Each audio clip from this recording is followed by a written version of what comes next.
బాజీ గారు right sorry Siddique గారు బాజీ గారు సార్ ఇప్పుడు చూస్తున్నారు కదా నిన్న రాష్ట్రంలో యువత అంతా బయటకు వచ్చింది, సీజేపీ తరహాలో ఉద్యమాలు జరుగుతున్నాయి. సో యువజన కాంగ్రెస్ తరఫున అంటే వైసీపీ తరఫున ఉన్నటువంటి యువజన విభాగం నేతలందరూ కూడా బయటకు వచ్చారని చెప్తా ఉన్నారు. నిన్న జగన్మోహన్ రెడ్డి గారు పూర్తిగా సక్సెస్ అయింది, యువత అంతా రోడ్ల మీదే ఉంది అని నిన్న ఆయన ట్వీట్ చేయడము, అక్కడ కనిపించింది అంతా ఆ పార్టీ సీనియర్ లీడర్లే కనిపించారు మరి మొత్తం కూడా. నవీన్ గారు, మీకు మన ప్యానల్ ఉన్న మిత్రులకి అట్లాగే ఏబిఎన్ వీక్షకులందరికీ కూడా గుడ్ ఆఫ్టర్నూన్ అండి. అందరికీ కొద్దిగా ఆలస్యంగా జాయిన్ అయ్యాను, ఒక మీటింగ్ లో స్ట్రక్ అయిపోవటం జరిగింది. ఇప్పుడు జగన్మోహన్ రెడ్డి గారు ఏదైతే ఈ కాక్రోచ్ జనతా పార్టీ ఏదైతే చేసిందో ఆందోళన జంతర్ మంతర్ ఢిల్లీలో, దాన్ని కాపీ చేసి అనుసరించి విద్యార్థుల్లో ద్వారా వెళ్తే విద్యార్థుల్ని యూత్ ని ఏదైతే జన్జెట్ ఉన్న ఆ కేటగిరీ పీపుల్ ని రెచ్చగొట్టేసి వాళ్ళల్లో ఏదో ఒక అసంతృప్తిని రేకెత్తిస్తే మరి ప్రభుత్వం మీద వ్యతిరేక పవనాలు ఇచ్చేసి తనకేదో బెనిఫిట్ అవుతుంది అని అత్యాశకి పోయి ఆయన ఈ కార్యక్రమాన్ని చేపట్టడం జరిగింది. నిజంగా చూస్తే గనక నిన్న వాళ్ళు చేసిన ఆ కార్యక్రమంలో వాళ్ళ నాయకులు తర్వాత వాళ్ళ యూత్ కూడా పెద్దగా ఏం లేరు, వాళ్ళ నాయకులు వాళ్లే ఎక్కువగా కనపడ్డారు తప్పించి స్టూడెంట్స్ కానీ యూత్ కానీ రాష్ట్రంలోని యువత కానీ ఎక్కడా కూడా పెద్దగా స్పందించలేదు. ఇది నిజం. కాకపోతే ఏంటంటే ప్రజల యొక్క మైండ్ సెట్ చేయడానికి జగన్మోహన్ రెడ్డి గారు ప్రయత్నం చేస్తా ఉన్నాడు. పదే పదే ఏదైనా కానీ ఆయన మొట్టమొదటి నుంచి కూడా ఆయన నమ్మిన సిద్ధాంతం అదే. ఏదైనా కానీ ఒక అబద్ధాన్నైనా కానీ రుద్దటం, జనం మీద మైండ్ మీద రుద్దటం అనేది ఒక వాళ్ళ యొక్క ఫిలాసఫీ.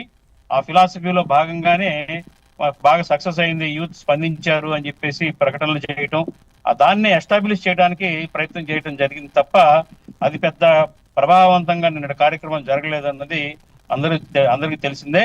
అయితే ఏంటంటే ఇక్కడ నేను చెప్పదలిచింది ఏంటంటే ఢిల్లీలో ఏదైతే కాక్రోచ్ జనతా పార్టీ వాళ్ళు చేపట్టిన ఆ ఉద్యమానికిను రాష్ట్రంలో వీళ్ళ ఆలోచన విధానానికి సంబంధం లేదు.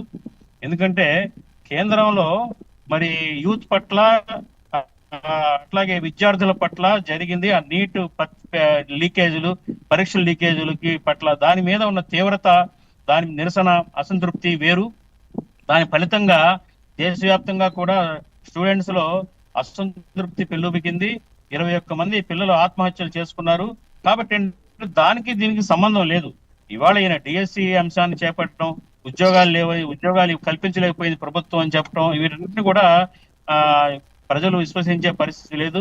మరీ ముఖ్యంగా ఏంటంటే జగన్మోహన్ రెడ్డి గారు నోటి ద్వారా వచ్చిన ఏదైనా కానీ దాన్ని నమ్మటానికి ప్రజలు సిద్ధంగా లేరు.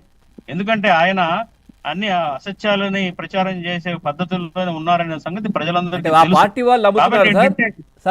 వాళ్ళు నమ్ముతారా? పోనీ ఆ పార్టీ వాళ్ళు కూడా నమ్మరు. కాకపోతే నాయకుడితో అనుసరించడం అనేది తప్పదు కదా.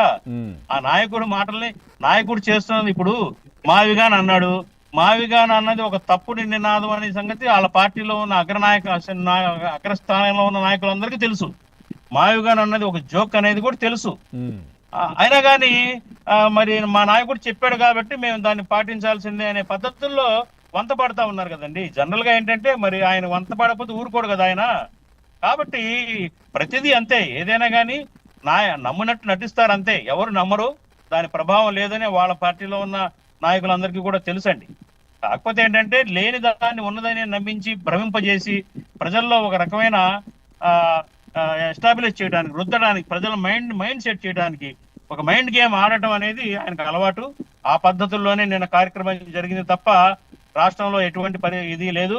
పైపెచ్చి ఏంటంటే ఎంతో కొంత చేస్తున్నారు కదా, ఇండస్ట్రీస్ వస్తున్నాయి, ఏదో రకంగా మరి ఎంప్లాయ్మెంట్ కూడా క్రియేట్ అవుతా ఉంది. డిఎస్సి అంశంలో కొన్ని ఏదో లోటుపాట్లు ఉన్నప్పటికీ కూడా డిఎస్సిలో కూడా సక్సెస్ఫుల్ గా వెళ్తున్నారు. కాబట్టి ఏంటంటే ఇది ఆయన ఆశించిన రిజల్ట్స్. ఏదైతే పెద్ద ఉద్యమం వచ్చేస్తారు రాష్ట్రంలో, స్టూడెంట్స్ అందరూ కూడా జంతర్ మంతర్ స్టైల్లో రోడ్ల మీదకి వచ్చేస్తారని అతిగా ఆశించినట్టున్నాడు. అది ఏం జరగదు. ఇక్కడి పరిస్థితి ఆ రకమైన పరిస్థితులు లేవండి. ముఖ్యంగా ఏంటంటే నేను ఒకటే ప్రశ్న, నువ్వు జంతర్ మంతర్లో స్టూడెంట్స్ 3 లక్షల 4 లక్షల మంది ఉద్యమం చేశారు, నిరసన వ్యక్తం చేశారు, 21 మంది చనిపోయారు. వైసీపీగా దాని మీద మీ స్పందన ఏంటి రైట్. సిద్దిక్ గారు కంక్లూడ్ చేయండి ఫైనల్గా.